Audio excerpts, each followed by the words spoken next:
Pasukan Hizbullah kembali menargetkan tentara Israel di perbatasan Lebanon, Palestina. Serangan kali ini Hizbullah menyerang markas tentara Israel yang ada di permukiman Kfar Yuval. Imbas ledakan yang menimpa markas Israel itu pun membuat prajurit di dalamnya terluka parah. Detik-detik penyerangan itu tampak dalam video yang diunggah oleh Hizbullah melalui unggahannya di Telegram pada Selasa 16 Januari 2024.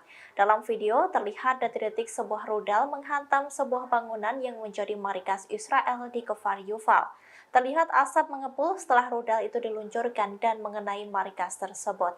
Saat asap masih terlihat pekat, Hizbullah kembali meluncurkan rudal untuk kedua kalinya.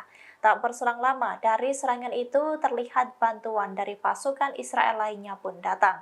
Terlihat beberapa mobil termasuk sebuah ambulans militer yang dikerahkan ke lokasi markas. Tampak ambulans itu langsung mengevakuasi tentara-tentara Israel yang terkena serangan.